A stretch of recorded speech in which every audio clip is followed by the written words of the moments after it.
Hello, and welcome to Ending Physician Overwhelm. I'm your host, Dr. Megan Mello. I'm a family and obesity medicine physician, as well as a certified life coach for physicians.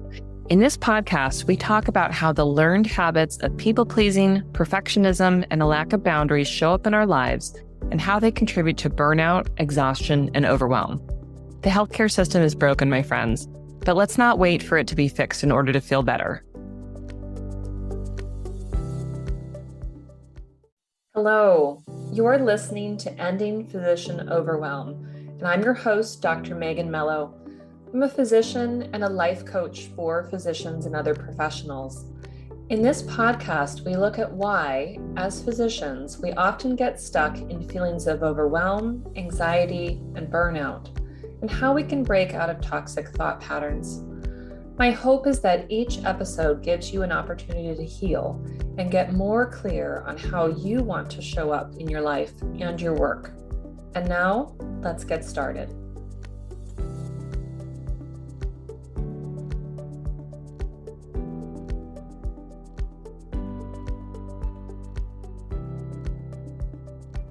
Hello and welcome to the show. Today I have a special guest with me. Dr. Jia Ng is a board-certified nephrologist and a clinical researcher at the Zucker School of Medicine at Hofstra, Northwell. She is the founder of PublishedMD, where she helps clinicians publish research papers by up-leveling their research and academic writing skills through digital products so they can build authority and achieve their academic goals. Dr. Jia, welcome to the show. Thank you so much, Dr. Mello. Yes. Oh, it's such a pleasure to talk with you. I'm glad that we finally got a chance to sit down. Tell my listeners a little bit about your story, because I know that what you shared with me is such a common experience, and it's one that's really easy to overlook. Right. So my story really happened in first year of nephrology fellowship, where at that time I had a 2-year-old son and a 6-month-old newborn and long commute. So, first year is hard, but I was also handling two young kids. And so I was tired, I was inefficient, and so what I ended up doing was I tried to get up much earlier to finish my work. And then because I was inefficient, I tended to stay much later compared to my co-fellows. They were efficient. They could get things done. They seemed to get it right. And I felt like I was when you have a big class and you, as a physician, you're always on top of the top of the class. And suddenly I became like the weak link or the last in class. So I try to compensate by I need to work harder. So let me stay longer to get all the work done. Let me study, let me read more. And so it ended up being so tiring, and I just never improved. I just got more inefficient over time, and I started making mistakes. And one day I got a call that my program director wants to talk to me. And then he he said, attendings have been noticing something about you, that you've been making mistakes and you're taking a lot more time doing your work. And one attending noticed you were dozing off when you were talking, like in mid-sentence. So that wasn't good. And at that time, I felt like imposter syndrome came up. I couldn't get the pen. Now they finally figure out I wasn't the right person. And he never said anything like that. He just said I was inefficient and I was looking tired. And the point was, I want you to go back and rest for these 2 weeks. It's your research month anyway. You don't have any in-service. Go rest, go do your thing. You don't need to come in unless you need to see a clinic patient. And that was an intervention. It was very embarrassing to me. But it was an instruction, so I did it anyway. Did regular things like laundry, watch a bit of TV, and not think about going to work or efficiency or reading any book. I just rested as he said. And surprisingly, when I came back, I just felt so much better. I felt like, nephrology is actually kind of fun again. And I could round faster. I could see patients faster. I could finish my notes. I had like clinic notes that were not risen for 3 to 4 weeks, and attendings were, where's your note, where's your note, where's your note, and I completed everything. Having said that, I was still a work in progress, not the most efficient fellow during that time, but I could see things changing. And so that was how I realized that two things. One was just physical exhaustion that was leading to the inefficiency and feeling like I can't get out of this race. Like I keep doing more, but nothing's improving. And so I was starting to feel very frustrated with myself and just feel like very unworthy. Yeah. And I think that's so important to recognize that, kind of the usual is just this, well, I just need to push harder. If I was only better at this, if I was only, smarter in this way or more efficient, everything would be fine. But pushing yourself more and more, and especially in a state where you have 2 young children, including a newborn, there's a threshold of physical exhaustion that cannot be overcome.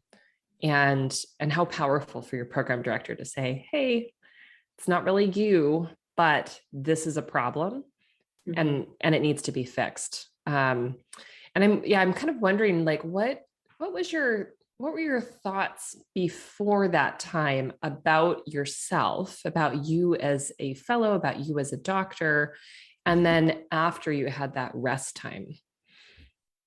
The before was, I can cope, I can figure it out myself, I can do everything myself. I don't need to show people how hard I'm working. I just need to, like, as long as I'm working, I will overcome it. Yeah. Then when I was brought into the room, and then I realized that, people saw through me. So that was like the main thing. I felt really upset about it. So that was before. But 2 weeks after, my perspective changed. It felt like people were looking out for me. They noticed and they intervened. They could have just left it alone and said, fellow, it's a tough time. They'll get through it. But they actually saw something. Apparently a few attendings went to my program director and told him what's going on. So I felt so touched and so taken care of. And it made me feel like, this is worth doing. Yeah. Just because somebody gave me a chance to try again. Yeah. I think that's so good. And talk a little bit, if you would, about, kind of the difference between, as far as you can tell, sort of the emotional exhaustion piece that can come with burnout and just feeling like, a lot of resistance. I can't do this, compared to that physical exhaustion. Because of course, the sleep and the rest are so important. They don't automatically fix, kind of the emotional side. So kind of how you worked through that. The thing is, we sometimes can't tell the difference, whether it's emotional or physical exhaustion. It's hard to tell. I feel like our emotional and physical health is very linked, that if your physical health is not good, your emotional gets affected. If your emotional is not good, your physical gets affected as well. So even though I can't tell whether it's burnout because of emotional reasons or physical reasons, it could be both. But fixing one at a time, it's like a keystone habit. When you exercise, you do one thing, things change. Having that physical rest change, it made me more happy. It made me feel like, somebody cared about me. And that kind of two buckets were filled simultaneously, just resting and somebody taking care of me. So I think I got out of it through both components. Yeah. And it sounds like there's that really important community piece to it. Whereas before, we're kind of in that silo of like, I need to do better. I need to figure this out. I'm on my own with this. And then this different idea of, oh no, people are looking out for me. Other people recognize, that this is a problem, not from a perspective of like, they need to fix me, but they need to say, we notice, and we think that you need some sleep. We think you need some rest. And I wonder, kind of what you're like, what that community piece did for you in terms of, your work going forward from there? Because you were still in fellowship, but how did you think about, kind of that community piece as part of your career moving forward? So I realized community is so important because it wasn't just my program director, it was my co-fellows. And they did not notice that part, like me making mistakes because they're not supervising me. But in their mind, I've always been the superwoman because I have so many things going on. So it's like they have never thought of me that I was the weakest in class, even though I felt it that way. Yeah, you felt that way. Right. But they have never said that. They have never thought that way. And it's interesting when I hear about them talking about me 2 years later. It's like, oh, it's interesting. And they have been very supportive where we would always go out and they will adjust to my time because I can't eat dinner at 8 p.m. because I need to bring my nurse while I eat dinner. They see through the whole motherhood when they're hanging out with me. So that was really important. Yeah. Oh, that's so good. Yeah. And how has that influenced how you show up now as an attending when you're working with others? Like, where is that community piece for you now? Oh, it's so important because I start recognizing how difficult it is for interns and residents and also fellows, or even new moms who are attendings, because it's a new experience for them, and I relate that they may feel that, oh, I'm no longer as productive as before. People are going to notice me. And because I recognize that, I actually reach out sooner. Like, I don't think like, oh, they'll be fine. They'll figure it out. Because I realize that sometimes you just need somebody to notice. Then the person will feel like, oh, yeah, I need to pause. Maybe I need to do something differently. Yeah. So really kind of bringing in that human element. Mm-hmm. Yeah. Oh, that's so good. And how would you say that, just kind of thinking about the academic parts, and we'll talk a little bit about the amazing work that you're doing, trying to, help educate and give resources for people who are doing clinical research and writing papers. Just kind of thinking about in academic medicine, where are those silos that people get stuck in where they feel like they're on their own? And where are there opportunities for people to, to really be more open about the difficulties of just the work that you're doing? Speaking as a non-academic physician. Sure. So in academia, we all have pressures, whether in non-academia or not. In academia, you have the pressure of publishing papers. And because of that, not everybody is trained to write research paper. And they feel like, if I learn how to do research, I should be able to publish. But they don't realize that's a separate skill. And so they are also kind of taking in themselves. And like they try to do the work, but nothing's coming out. Again, they become lonely. And so the similar story about feeling overwhelmed at my, fellowship. It's the same in research. You can feel overwhelmed and nothing's coming out. And sometimes instead of just like chugging along, it's better to seek help and figure out why am I not publishing? Have a community. And I realize that's the most important, because if you don't talk about it, it always seems like the people who publish this paper do not have any struggles. And typically there are only a few researchers in the division. Like I'm the one or two people in the whole division, and so they may not understand the different struggles, like the writing struggles, or the publication struggles, or why I couldn't recruit patients struggles. But there are different elements. So I would encourage people to always look outside of the institution to find a community. And don't be afraid to cold email people or cold text people. Say, hey, I really enjoy your work. Would like to connect. Social media could be useful too. Twitter is how a lot of academia get connected to each other. Not to tweet at each other, but more of a connection so that you can start a conversation. Yeah, I love that. Just not being afraid to say, "Hey, this is hard," or "I don't know how to do this yet," and use the community, really like lean into those relationships and create new ones, even if you don't have them. Right. Exactly. Because of course, different environments are different, more and less supportive than others. So that's really helpful. Tell us a little bit about the work you're doing for your company, which you started, PublishedMD. So I started this company because I felt like there was this middle group of people who are getting ignored. So you have the whole group who are, I want to be doctor, I want to see patient, that's all they want to do. Then you have the other group is like, I know I want to be a researcher, I want to do a PhD or master's. They do the whole MD, PhD, and so they get research training as they are in medical school.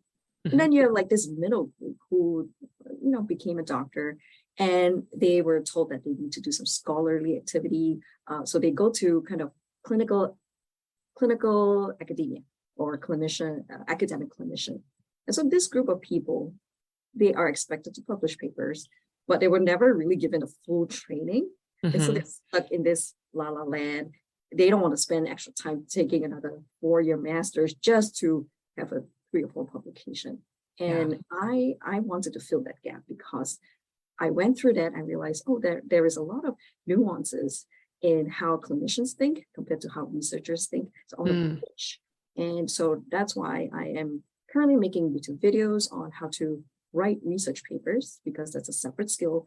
And I will soon start making more on research techniques, and also start talking more about transitioning from residency to being attending, because that is one of the most common questions I get all the time from my audience. Yeah, it's good. And I love that idea of filling in the gap, because you're right. There are people who did MD, PhD, and, they spent time learning that research world, not just doing the research, but also really getting the support around, what it takes to run the research and to write it up, and all of that. And so you're looking to serve this group in the middle who are clinicians, and they're doing clinical research, usually not bench research, but they need support in terms of, they don't automatically know how to write an academic paper or, create graphics or any of those skills. And can they figure it out?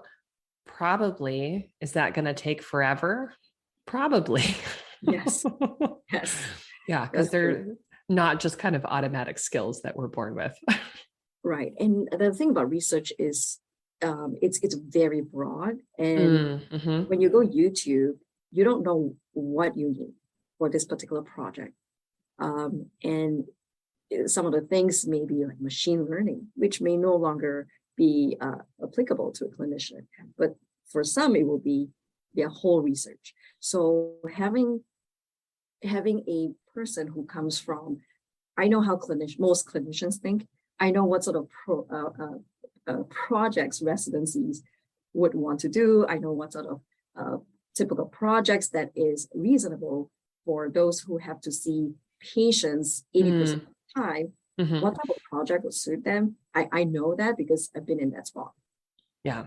Yeah. And tell me, just, do you have a sense of what your audience is composed of? Are you getting a lot of residents and students? Or are you getting a mix of people who've been out in practice? I'm just curious. So I actually do get a mix, because the topics I have my YouTube channel, some are somewhat broad, like how to find a research topic. So I do have people reaching out. Oh, I'm from the math. I'm from human resource, looking for a research project. So that's how they came through. But then when I talk about topics on academic writing, sometimes I also have people from non-medical. There are certain topics I'm more a physician. And just because most of the time I spread my videos on Twitter, they tend to be physicians. So mostly physicians, but just because of certain topics, I'm pulling people from non-medical or biomedical science. Yeah. And if you wouldn't mind, just sharing a little bit about why you wanted to do this, because, I look at you and I see, well, there's the successful, academic clinician who is doing publishing. Why not just stop there? why go off and create your own business doing this other work? What led you down that path? I would say impact. So to go back on why I went to research in the first place, it also comes to impact. When I see my patient one-to-one, I absolutely love that. But I can only help one at a time. And so I want to help more. And my goal is to help 1 million patients. And I can't do that myself. So I thought I would do research. When I do research, I indirectly help thousands of people, but I can't fix 1 million. So then the next rolling thought was, if I can help 1,000 physicians publish paper and they're helping 1,000 patients each time, then now I can help 1,000 patients, 1 million patients. So that was kind of the philosophical side of things. But in more of career purpose, it is because, I love business. I love the whole entrepreneurship thing. And I love science. And the only way I could do things that combine both was this.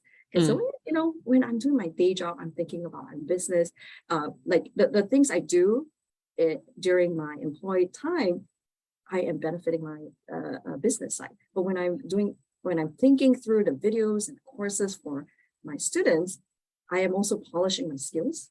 And so it's also improving my skills that will benefit me during my employed physician time or research time. Oh, that's so great. I just alignment. I think it's so important for people to hear that they could have an interest where they want to have impact outside of, just quote unquote, the day job of medicine, if we can call it a day job, which is completely unfair, but just thinking, I want something more. I want something more. I want to do something more. And I think it's so helpful for people to hear a story like yours and get a sense of, hey, there are options. I could just go out and do this. Right. And sometimes coming back to the topic of overwhelm is we want to do many things, right? One way I could have thought of was, I'll do research and then I will do a side business on real estate. Right? And now I have to do a separate, completely new skill. But because I'm doing two at things that are very aligned, that doesn't, when I take time from the day job versus the business time, they are really feeding into each other. So it doesn't feel as overwhelming. Yeah. So that relationship is very sort of symbiotic. Yeah. Symbiotic. Yeah. Right. Yeah. Okay. Oh, so good. And tell me, I always ask the question of, what do you want someone who feels like they're really struggling with, either the emotional exhaustion or the physical exhaustion or both? What do you want them to know? Because they're listening. The first thing I would say is, this is based on my personal experience, is that don't ever sacrifice your physical health in pursuit of efficiency, because sleeping and having enough sleep and exercising is the number one productivity. I've learned that since. So at first it was just coming out of the fog when I first rested, I can finally think again. At that time I wasn't even there. I don't feel drunk all the time. Right. Okay. Yeah. I'm not dozing when I'm in the middle of a conversation, Then the next level was I started to sleep more and exercise every day. And I felt like the productivity improved. So that's kind of the first level baseline. You need to take care of your physiological health. If not, your mind is just not clear enough to even differentiate. Am I burnout or not? Am I tired? Am I just sick of things? So I would say start with your physical health. And then if that doesn't fix it, then now at least you're self-diagnosing. Okay, I've taken care of my physical health and this is still a problem. Let me see what I can do or seek help. Very good.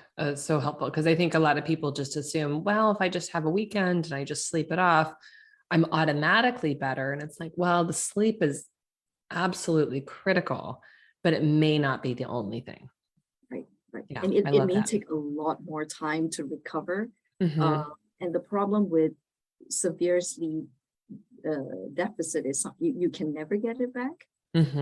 You can never really get it back. So you need a lot of time to recover. And nothing will make it better. Moving to a new job or quitting fellowship or any of those things, nothing will fix a true sleep deprivation except for true sleep and true rest. Yes. Oh, this has been such a great conversation. Thank you so much for joining me. Tell my listeners where they can find you and learn more about the work you're doing with PublishedMD. You can find me at my website, www.publishedmd.com. Or if you are interested in a research paper, academic writing, or transitioning from trainee to attendinghood, you can also look at my YouTube channel. You can search PublishedMD as well.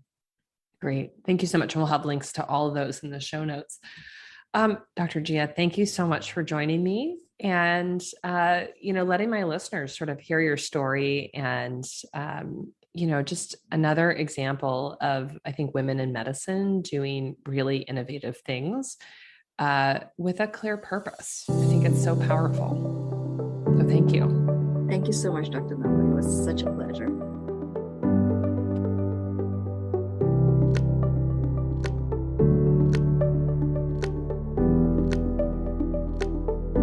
Thank you for listening to Ending Physician Overwhelm.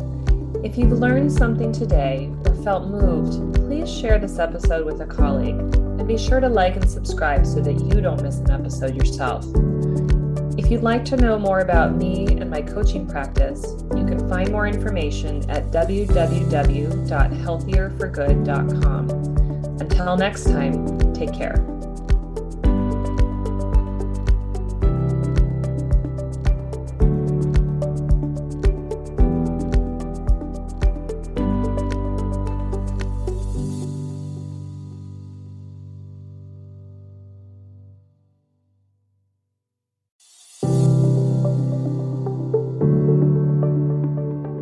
Well, that's our show for today. Thank you as always for listening.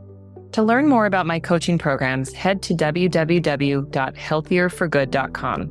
And if you love this podcast, please drop us a review on iTunes or support the show by clicking the link in the show notes. Until next time, take care.